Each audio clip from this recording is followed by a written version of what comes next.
बहुत बढ़िया गीत का संकेत करत हुआ। कौनो मर्द अपने मेहरारू से एगो सवाल के लिए सुनला मेहरुआ कल का कहल चाहत हुआ। मर्द सवाल कैलस कैसे कहलस, अरे रतिया के रानी तोहारी, रतिया के रानी तोहर काहे जवानी जोशी आइल रहता।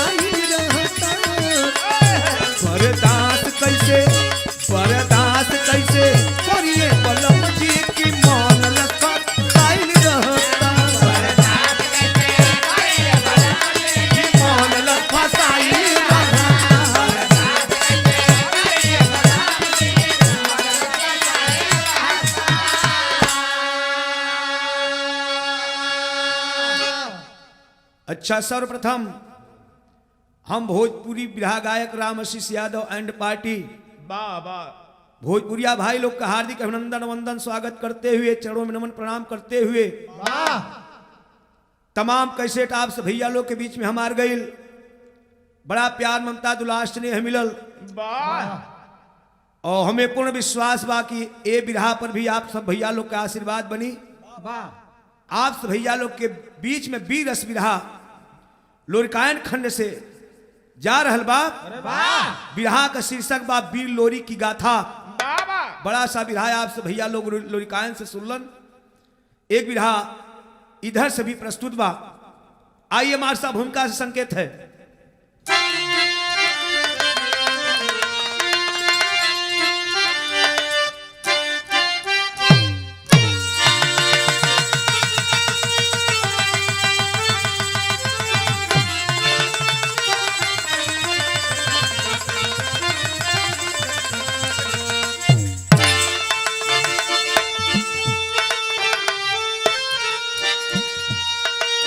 भूमिका के अंतर्गत कवि की कलम संकेत करती है उस जवान उस वीर लोरिक के लिए।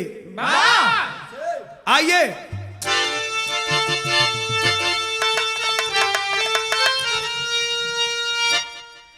तायान सम्मान आन सम्मान खातिर समर भूमि में और जान ले करीब हथेली पे सीखा जो लड़ना, पांव आगे बढ़ा कर हटाए नहीं, आस मर्दा की हाथी है वीरों में गरना, गांव गौरा के लोरी का बुलंदी पे थे और जालिमों के कभी जुर्म सहते नहीं, पीठ पे धूल लागे यखारे में ना, अजय उस्ताद लोरिक से कहते यही।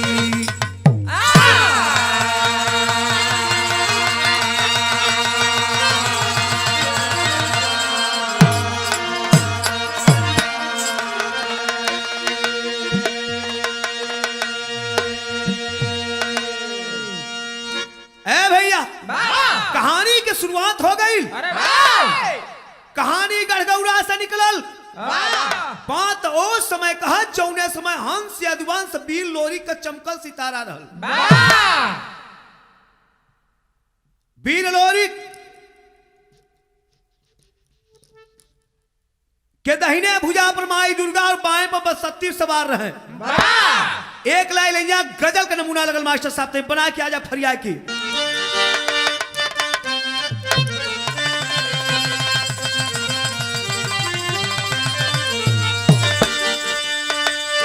अरे या गरिया गए हो अगरिया गए हो हमारी गली में, अगर आ गए हो हमारी गली में, पल भर ठहर कर चले जाइएगा।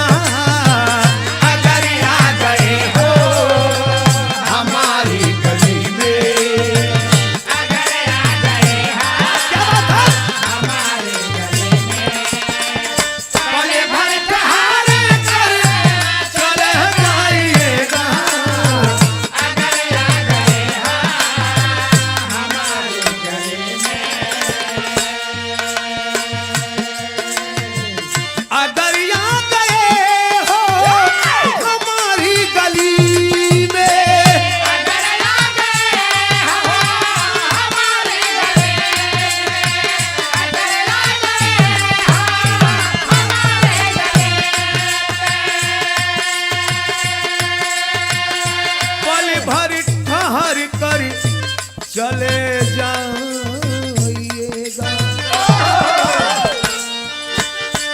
तेरी राह देखे हमारी निगाहें, तेरी राह देखेंगी मेरी निगाहें। जीना लगे तो चले आइएगा। तेरी राह देखेंगी मेरी निगाहें, तेरी राह देखेंगी मेरी निगाहें। जीना लगे तो चले आइएगा।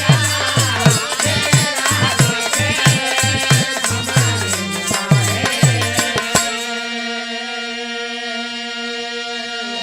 ए भैया ही तो गजल का नमूना रहल, लेकिन बिरहा में भाव कवि जी लिखलन वीरन के प्रति। आवा मास्टर साहब,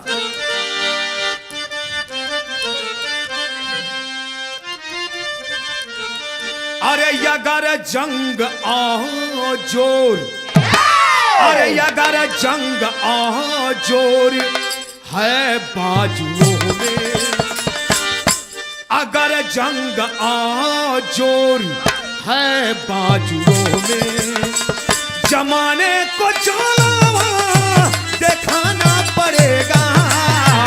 अगर जंग आ जोर है बाजुओं में, अगर जंग आ जोर है बाजुओं में, जमाने को चलावा दिखाना पड़ेगा।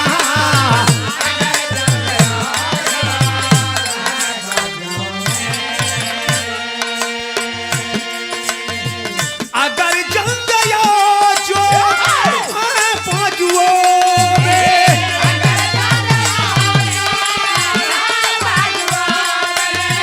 अगर जंग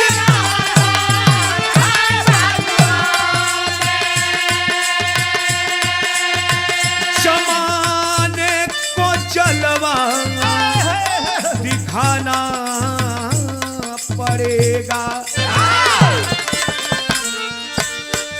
अबला की असमत, अबला की असमत लगे दांव पर जब, अबला की असमत लगे दांव पर जब, बलिदान हो कर बचाना पड़ेगा। अबला की असमत लगे दांव पर जब,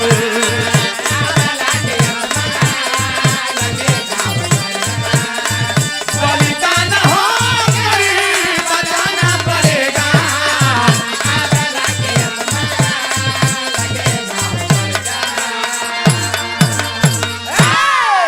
ए भैया, वीर लोरिक एक समाजवादी व्यक्तित्व के धनी थे।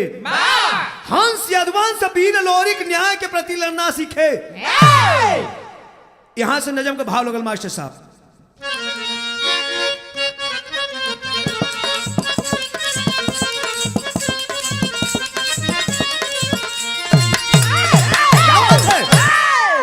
कलियों के चटकने से खुशबू जाती बिखर, कलियों के चटकने से खुशबू जाती बिखर, छुपती ना छुपाने से यौवन भरी उम्र।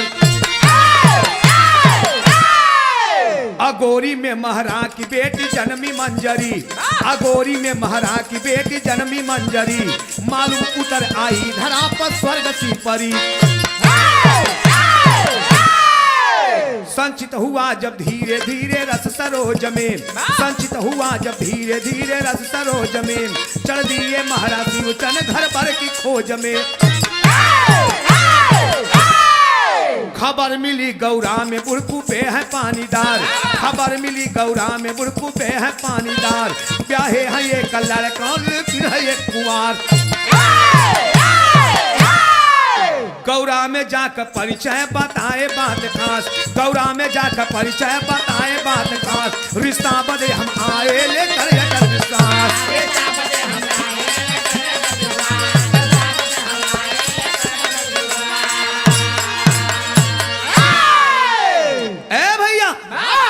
हगोरी के रहे वाला माहर यादव, माहर यादव का बिटिया मंजरी जब 16 बसंत पार कैलस बाबू, तब पंचो जाने ला जेकरे घरे में बिटिया सयान हो जा बाप मतारी के चिंता बढ़ जाला।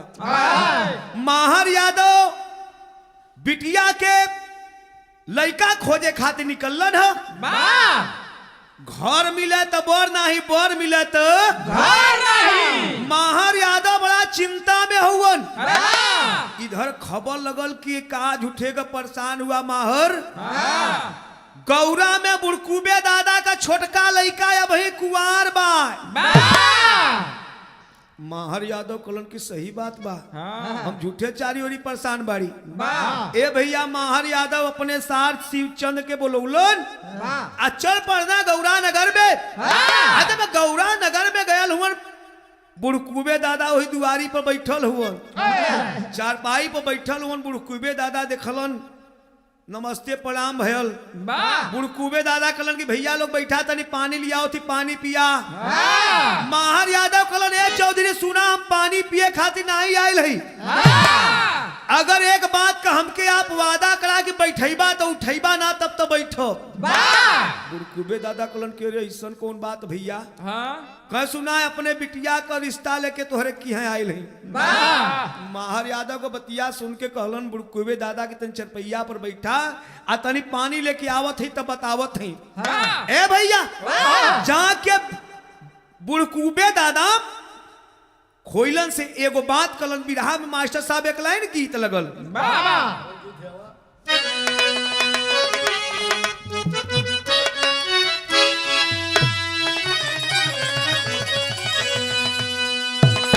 अरे पियत कबीरिया उड़ावत धुआवा झुमत आवना, पियत कबीरिया उड़ावत धुआवा झुमत आवना, हो झुमत आवना, काचा हरिया से बलावा झुमत आवना।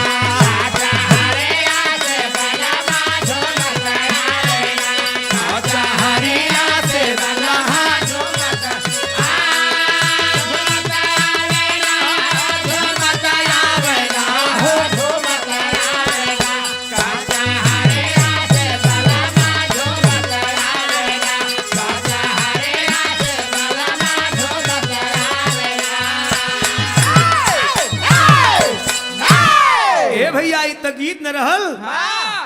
बुड़कुबे दादा जाके खोइलन से कहला सुनबू हो, दुअरवा पर तिलकहरू आके बैठल हुआ, कुछ मीठा पानी लगईबू। ए भैया खोइलन मीठा पानी लगा के देहली न, कैसे कहत हुआ बुड़कुबे दादा, बाबा बूढ़ा कुबेदा के खोइलन से बतिया बताई गई लेना, हो बताई गई लेना, तिलकहरू दुआरिया पर आई गई लेना।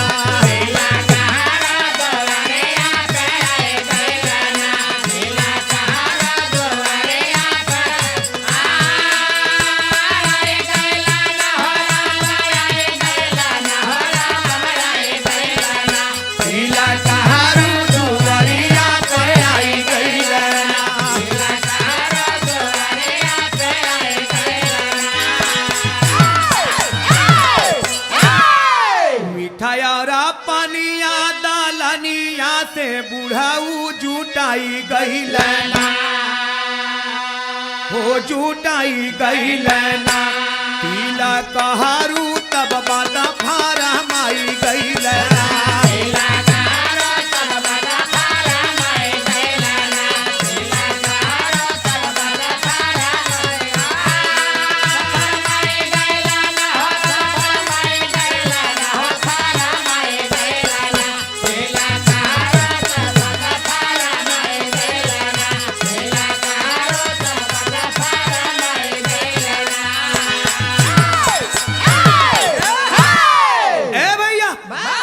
बुड़कुबे दादा लोटा का पानी मीठा लेके अइलन। माहर यादव कलन सुनाए चौधरी ऐसे हमन के पानी ना पियल जाई। ए भैया इतना बतिया जब बुड़कुबे दादा सुनलन कलन की आखिर भैया पानी पियबा कैसे? तिलकहरू बतावा थोड़ी कैसे पानी पियल जाए। बिरहा में गीत बदल गई।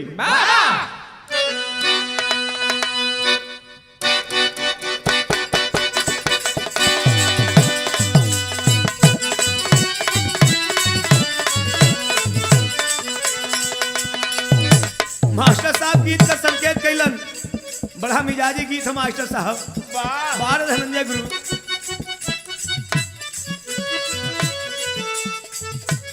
कौनो प्रेमी का प्रेमिका तनी सावर मिल गई। प्रेमिका अपने प्रेमी से कहते का कहले अरे तोहरो सावर रंग मन नाही भावे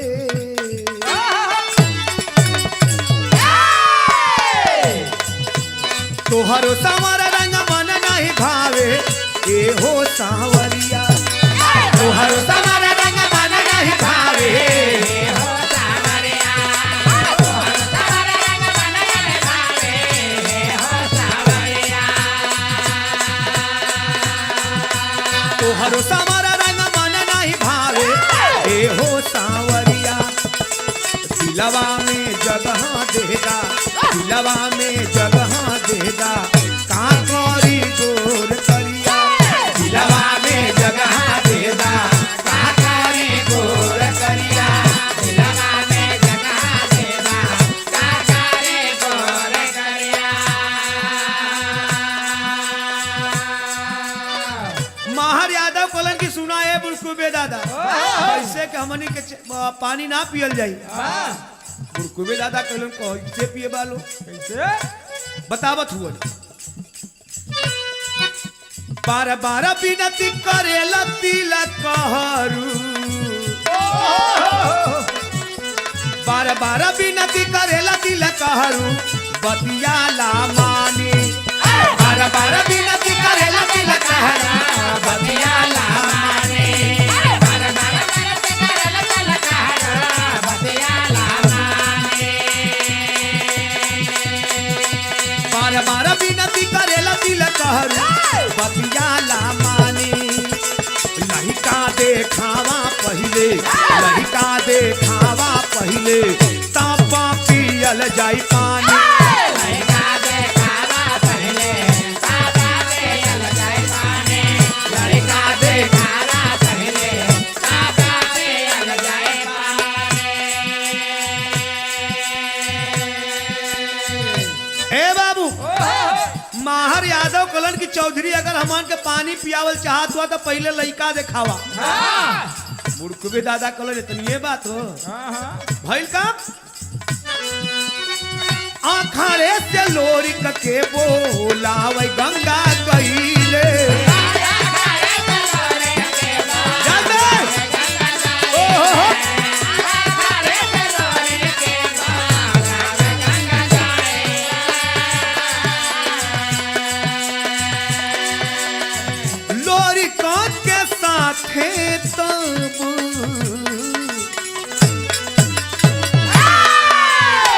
लोरिका के साथे तब अजई भी आइले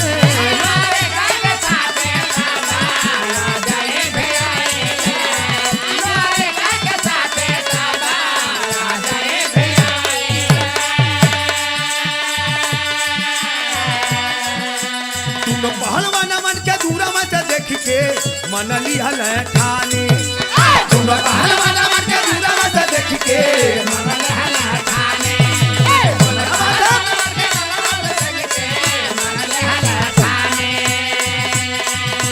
तुम पहलवान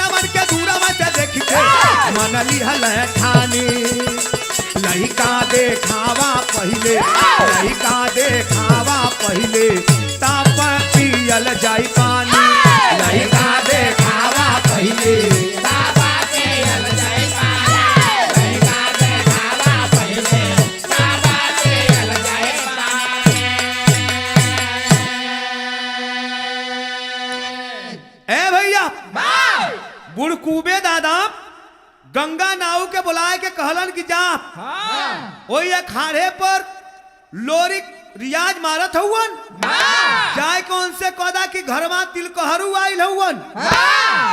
ए भैया गंगा नाव भागल भागल वो अखाड़ा पर गईला जहाँ की वीर लोरी के रियाज मारत हुवन गईला कहला बड़का लड़वैया भलुआ ये अखाड़वा पर लड़बा की घरों का लड़ाई लड़बा। लोरी कलन की को तू का कहल चाहत हुआ कहे कुछ कहल ना चाहते दुअरवा पर तिलकहरू आके बैठल हुआ चला बाबूजी बड़ा झटका से बोलावत हुआ।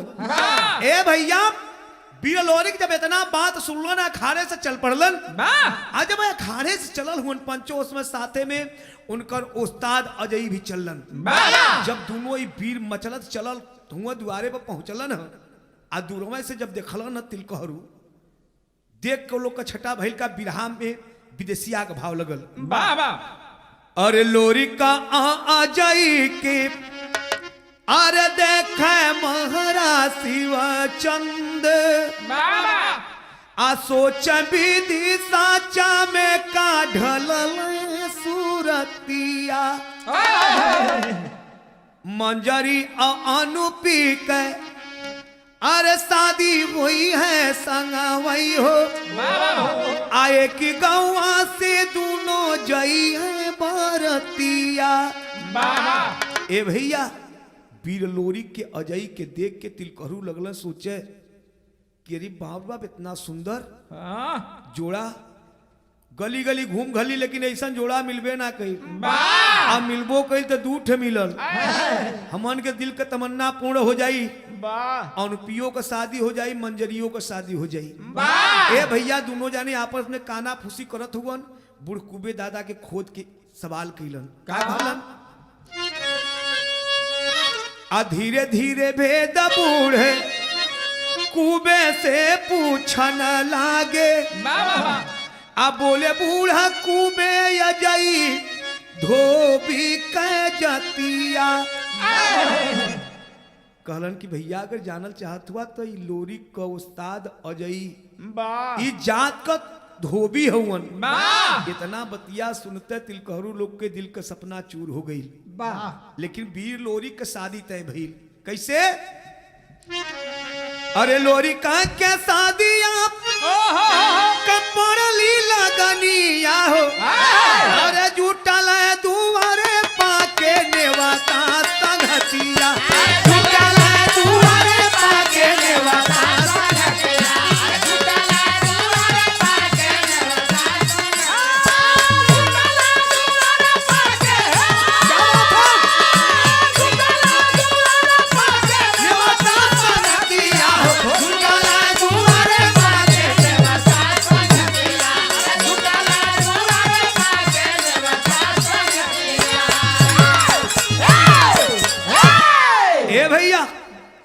लोरी के शादी का दिन रखा गई सज धज के बारात गढ़गौरा नगर से अगोरी खातिर के रवाना भइल तो जौने समय वीर लोरी के दुल्हा बन के बैठल हुआ पंचो तो सचहू में भगवान श्री राम आके बैठ गल हूँ क्या छटा है इधर मंजरी भी कम ना ही मंजरी दिल में सपना सजावत है बिरहा के शैली में संकेत है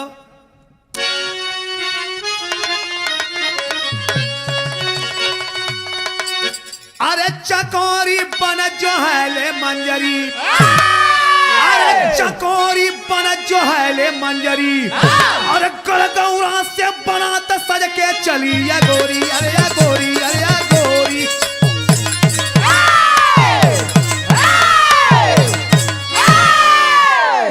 चकोरी बन जो है ले मंजरी गढ़गौरा से बारात सज के चली या गोरी दिल में सपना सजावत है मंजरी आवा मास्टर साहब घर महरा के बारात पहुंची घर महरा के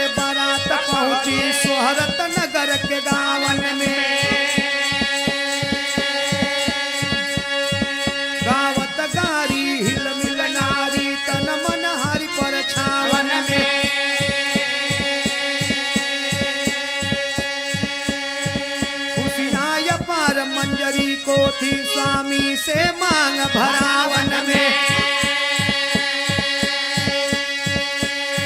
कुम्हिलाई कली बाबुल की गली कुम्हिलाई कली बाबुल की गली होली जल रही थी सावन में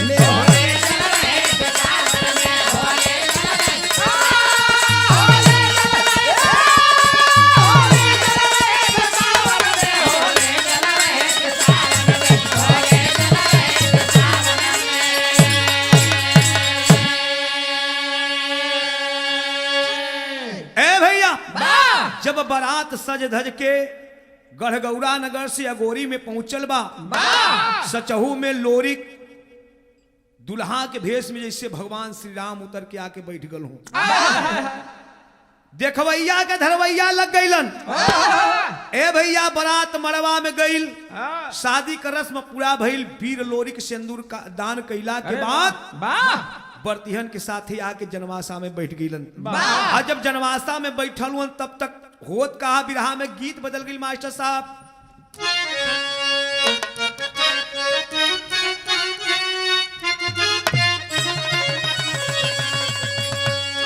बड़ा मिजाजी गीत हो ये हमारे धनंजय वो भौजी गावलिन कैसे गावलिन मास्टर साहब बाबा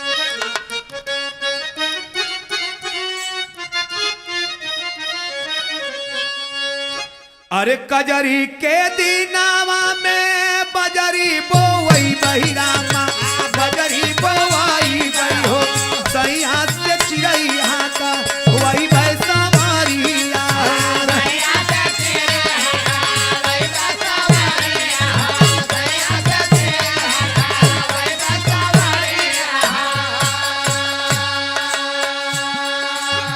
लेकिन बिरहा में भाव लगल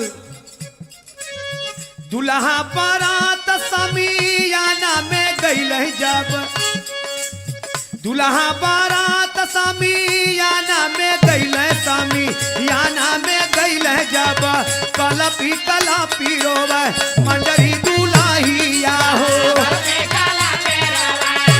क्या बात है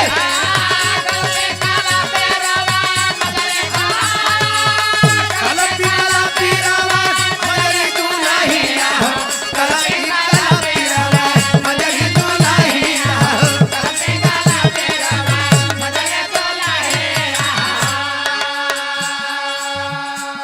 ए भैया बारात वीर लोरी के साथे जाके जनवासा में बैठल बा तब तक एक आवाज लगल जैसे कौनो रात के समय अबला मेहरारू रोवत होके और बड़ा दुख में विपत में होके वीर लोरी के जब सुनलन है गंगा नाऊ से लोरी बोले बचनिया यारे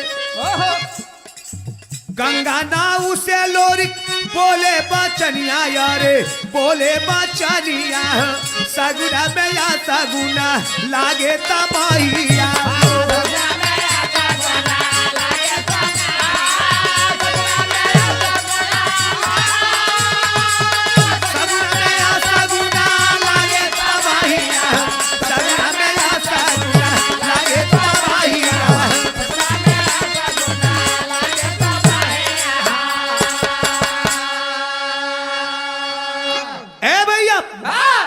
अबला का रोआई सुन के वीर लोरी का गंगा नाव के बोलौना कल की सुन ये सगुन में असगुन का कहां से वातावरण बनत हो आखिर ऐसा कवन विपत पड़ गई कि रात के समय कोनो अबला रोवत बा जो पता लगाओ आखिर कौन ऐसा विपत पड़ल हो गंगा नाव तैयार होके चलल हुआ पता लगाओ बिरहा में गीत बदल गई मास्टर साहब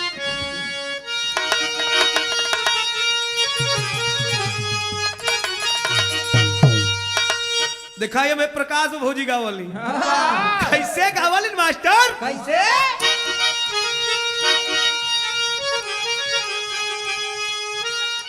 अरे कवना कराए पिया घर माई ठवाले अरे अपने कोयलरिया में लागल रे निरमोही दगा गई के भागल रे निरमोही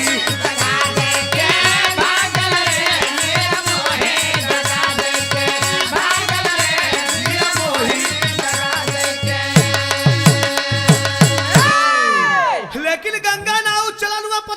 हुआ कैसे मास्टर साहब और पता लगावा और गंगा नाव चला ले और कमला कमना कहे रोवत माँ आंसू से चेहरावा धोवत माँ आंसू से चेहरावा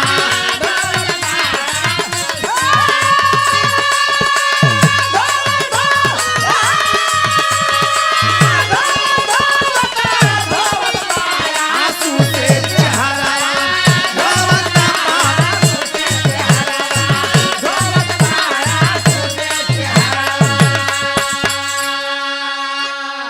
अरे चोरी चोरी गईले और पकड़ ले हली नारी घिसरी खेलावा अंगनवा में मारी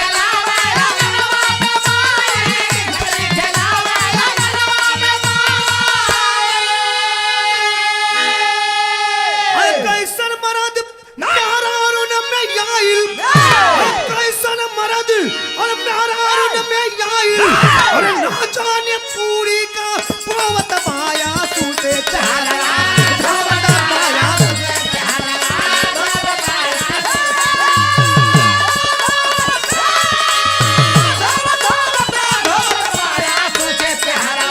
धोवत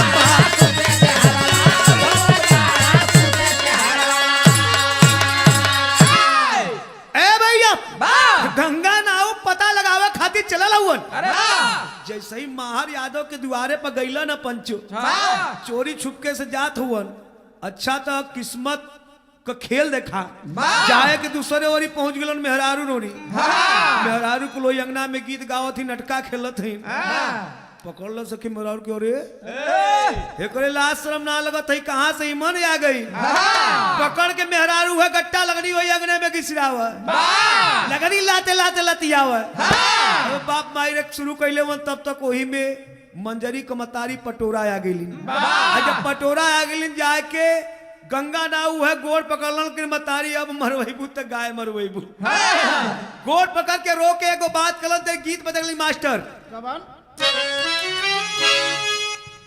अरे सुना तो हैया पटोरा मोरी मैया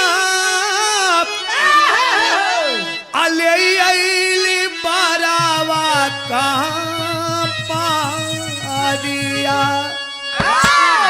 धाई धाई पौआ रोवेल नौआ ले आइली बारावा का पादिया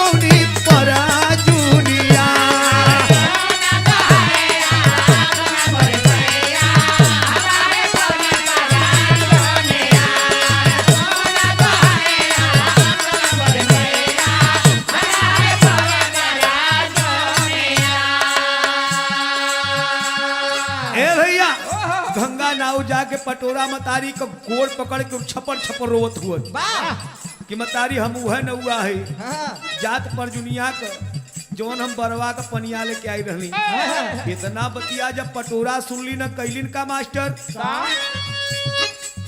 गंगा नाऊ के पटोरा छोड़ा वाली आदे के विदाई कुछ दिया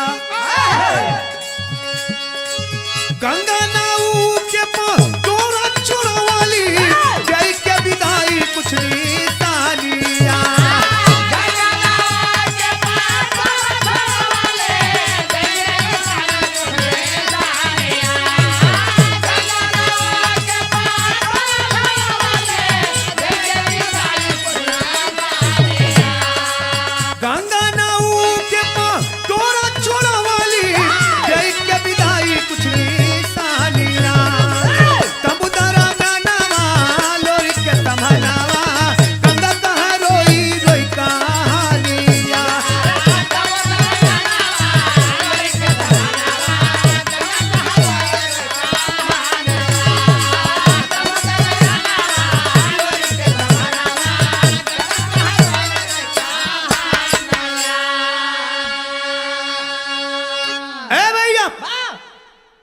पटोरा गंगा नाऊ के बड़ा खुशी खुशी विदाई निशानी में कुछ दे के विदाई कैलिन ह।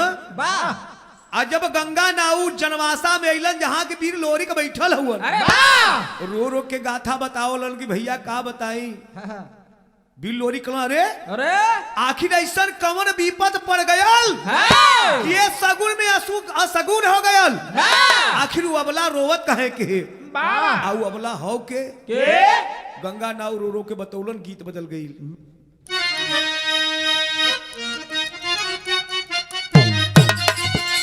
कि कौनो मेहरारू को परेशानी हो कैसे मास्टर साहब अरे गोरिया दिन भर कई के कटिया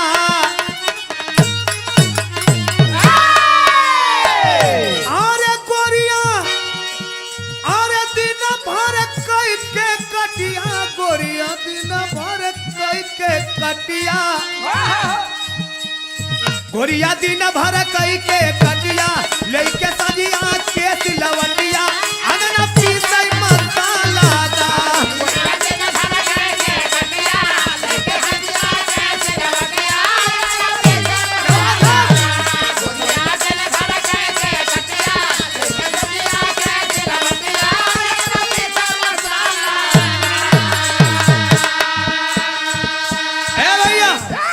गीत रहा लेकिन गंगा नाऊ के आंख से आंसू गिरत हो फिर लोरी कलर क्या रे गंगा आखिर ऐसा कौन विपद के मारल मेहरारू काहे रोवत है गंगा नाऊ बतावत हो कि पूछते हुआ भैया तो सुना का बतौलन हो अरे सेनुरा टाटा कैसा जल गावा अरे सेनुरा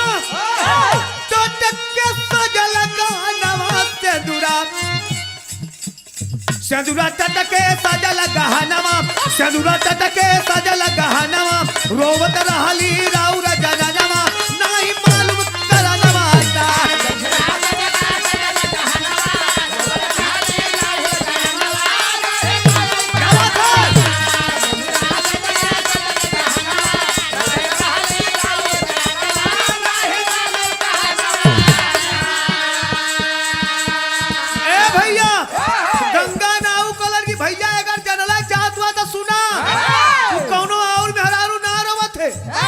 बल्कि तोहा दुल्हनिया रोवत थी लोरी कला रे ऐसा कवन बात हो गई कहे के माँ दुल्हन रोवत है आ तू जनले कैसे कि वो तो मेहरारू हमार मेहरारू है ए भैया गंगा नाव कलन कि भैया अभी टटका नया सिंदूर पहले रहली सोरहो श्रृंगार करके बैठली मेहदी में महावर सोहत फिर लोरी सोचत उन कहलन का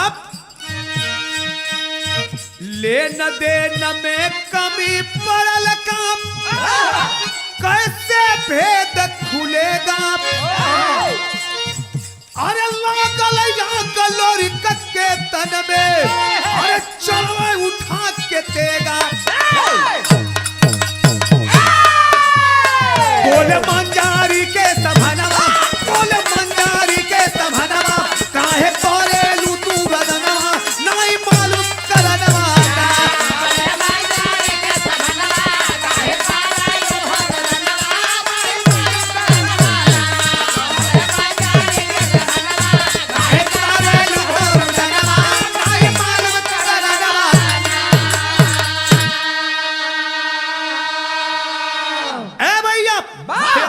लोरी के जैसे लगल हाउल फूक देलस उठा ललन हाथ में तेगा हमारे लेन देन में कमी पड़ गल या हम उनके पसंद ना है आए के तेगा भागल गिलम माहर यादव के द्वारे पर सब लोग देख के बड़ा आश्चर्य में हो दुआरी में से घुसलन जाके कोहबर घर में बैठलन कहलन कि अरे आखिर कहाँ बात हो ये अधियाई रात में तू रोवत हो हमारे लेन देन में कमी पड़ गयल या हम तुमके पसंद ना है मंजरी कहलिन कि नहीं सैया बड़ा भाग्य से आप जैसा मर्द का मोहब्बत हमके लिखल हो लेकिन एक बात का तकलीफ हो खुशी तो अपार हो लेकिन खुशी में कुछ दुख भी हो रोकर के मंजरी लोरिक से अरे रोकर के मंजरी लोरिक से तब सारा भेद बताइए संपन्न हुई शादी मेरी पर कजा याप की आई है मंजरी कलश की सैया हम बड़ा खुश है, लेकिन जितने खुशी उतने गम भी हो। कहे काहे काहे होकर के विदा सुबह में जब होकर के विदा सुबह में जब डोला गौरा को जाएगा, अरे छिलवाएगा राजा मुलागिता आपका कत्ल करवाएगा। मंजरी बतौली की सुना, जब सुबेरे में डोला सज के गढ़गौरा खातिर के लेके चलबा, राजा बुला के छिलवा के आपका कत्ल करवा दे। कहे वो कहे बचपन से मेरे गले में यह बचपन से मेरे गले में यह धागा उसने पहनाया है, और मंजरी का भौरा बनूंगा मैं, वह पापी कसम को खाया है।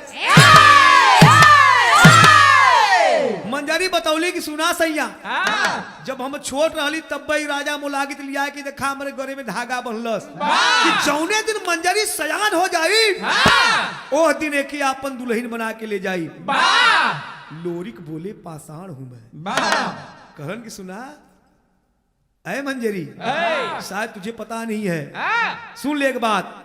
लोरिक बोले पाषाण हूं मैं, लोरिक बोले पाषाण हूं मैं, वह शीशा जब टकराएगा होकर के सारा बल पौरुष वह चूर चूर हो जाएगा। लोरी कलन के ऐसा ऐसा तो मरद ना, अगर वो शीशा तब पाषाण है, जब एक बार टकराई तो करे समझ में आ जाए कोई बल पौरुष कुल खो जाई। तब तक घर के लोग लेके चारपाई लिया, कोई कोहबर घर में बिछावा देलन। एक पलंग पर कोहबर घर में, एक पलंग पर कोहबर घर में एक साथे सोए 9 दंपत्ति, और बीच में तेगा देता पहरा लूटे नहीं तन की संपत्ति। वही कोहबर घर में एक चारपाई बिछा देवल गईल, एक तरफ मंजरी सुतल है, एक तरफ वीर लोरी, और बीच में तेगा पहरा देत हो।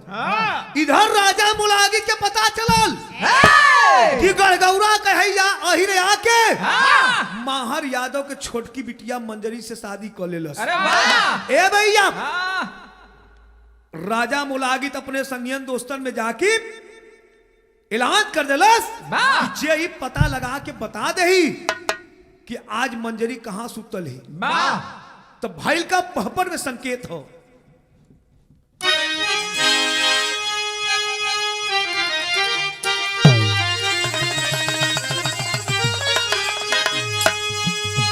अरे उधर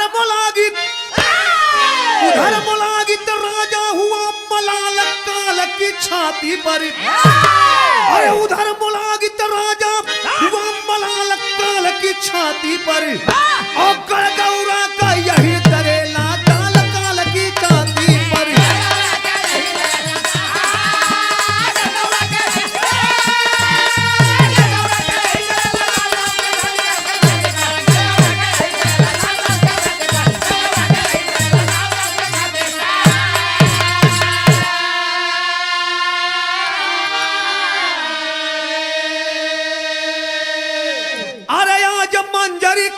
सोई अरे जे की पता लगाई हो, और तू इनाम 5 गांव जीवन भर मौज उड़ाई हम, तू लोभी चौकी कंगाल काल की छाती पर, और रुपया तैयार हुआ तत्काल काल की छाती पर।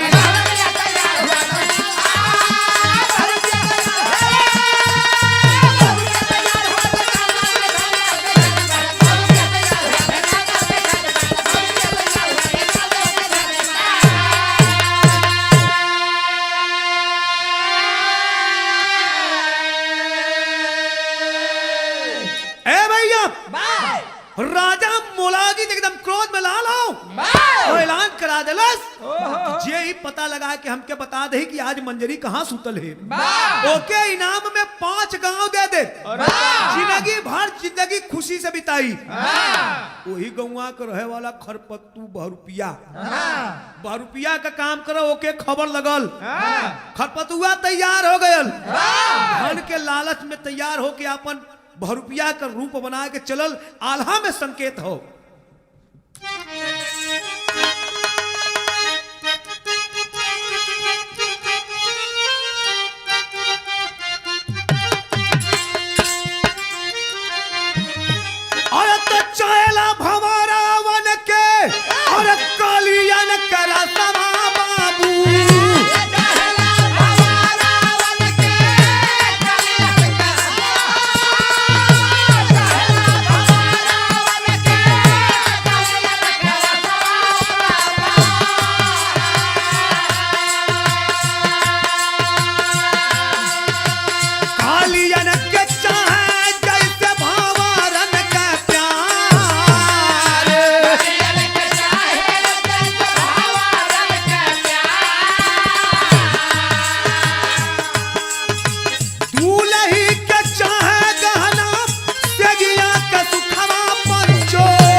बहुरुपिया लालच में आके जैसन कि आप भैया लोग जानला मंजरी का बड़की बहन जेकर नाम मतेश्वरी रहल, जबरदस्ती राजा मोलागित मतेश्वरी से बियाह करके ले जाके अपन दुल्हन बना लेलस। ए भैया बहुरुपिया खरपत्तू वही मतेश्वरी बहन का रूप बना के माहर यादव के द्वारे पहुंचलन। जब माहर यादव के साथ सामने पहुंचलन, घरे पहुंचलन, उस समय का बात लिखल गई सदर आल्हा में कहना है।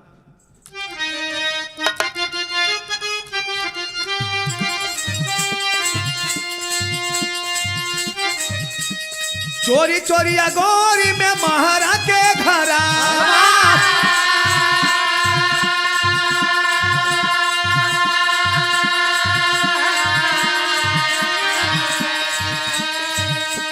जाय के कहन लगा तारा जहार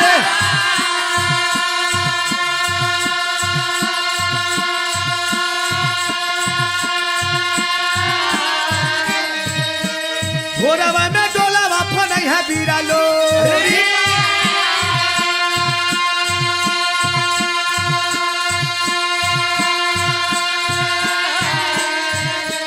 मंजरी से कर आईली भेटिया दीदार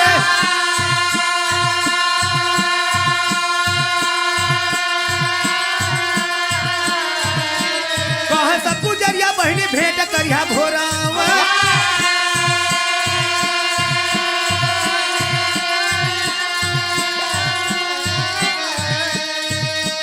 मंजरी लोरी का संग सोई को हमर मझार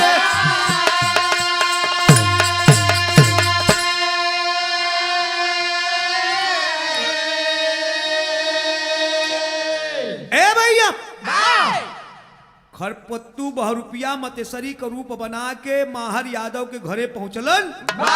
मेहरारुल कुलंगने में बैठल जाके मतेश्वरी का रूप बना के कहलिन बहुरुपिया खरपत्तू कहलस कि सुनबू ए बहिन चोरी से राजा मोलागित के भागल भागल अली है, भोरवा में वीर लोरी हमरे बहन के डोला फना के गड़गौरा चल जइयन, तनी से अपने बहनिया से भेंट अखबार कर लेही।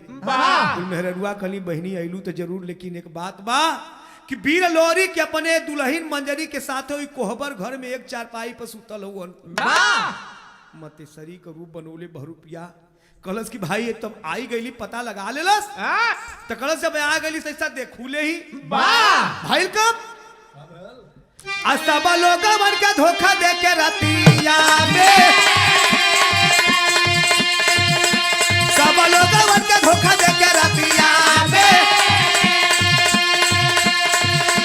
सेनिया लगाया खरपत्तू होशियार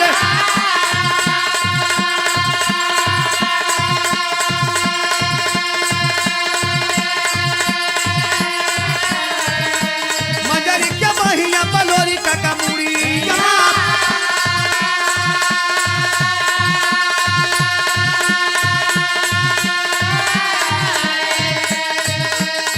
खरपत्तू खिचलिया तब कटार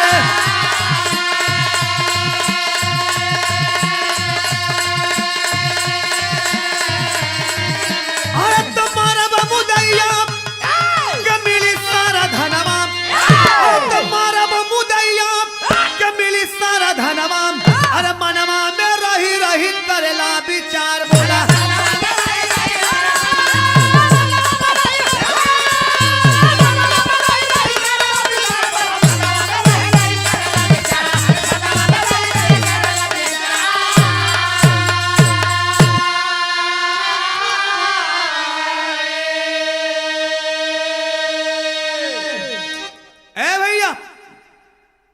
खरपत्तू बहुरुपिया जब मेहरारू से खबर मिल गई जान लेलस कि वीर लोरी कोहबर घर में मंजरी के साथ सुतल हुवन, तो लगल सोचे कि ये भाई अगर हम देखले पर जाके राजा मोलागित से बता दे तो हमके 5 गांव इनाम में दिहन, कहीं वीर लोरी के मार दे तो हमके बहुत ज्यादा धन मिली। जाके वही कोहबर घर के बगल में वही घर में सेन लगा दिलस। और जब वो कोठरी में प्रवेश कैलस तो देखा था कि वही बाह पर मुड़ी रख के वीर लोरी सुतल हुवन, निकाल लेलस तेगा और जैसा ही वीर लोरिक के मारल चाहता तब तक वीर लोरिक के निदिये खुल गई। आखिरी भाव लगल। वाह वाह।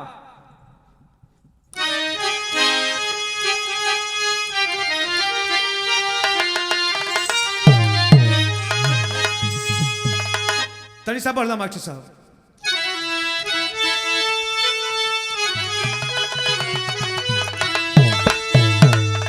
आरे जे कर पहरा देली दुर्गा माई जगह में आओ के धोखा से कैसे कोई मुआई जगह में।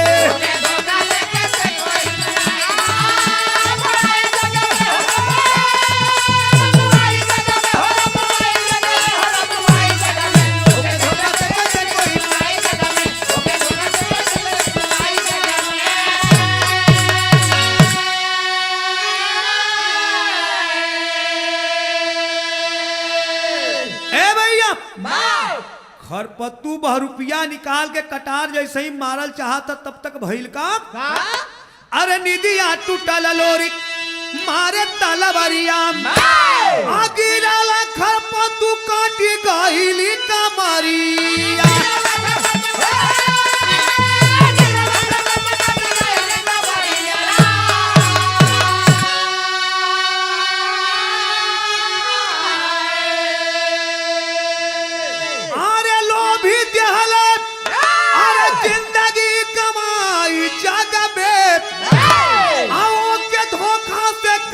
कोई मुआई जगह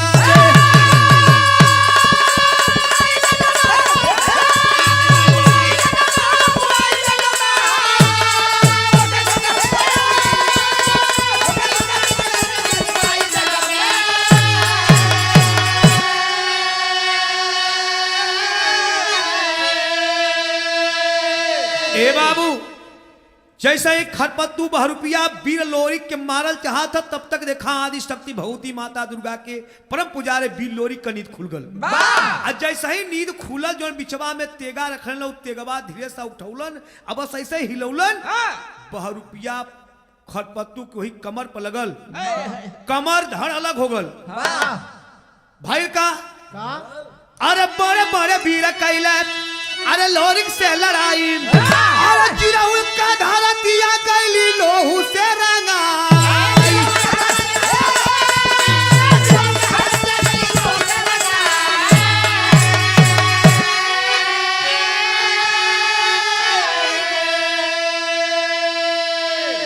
तो हमारा भाई लोरिक की वीरताई जगत में के धोखा से कैसे कोई मुआई जगह।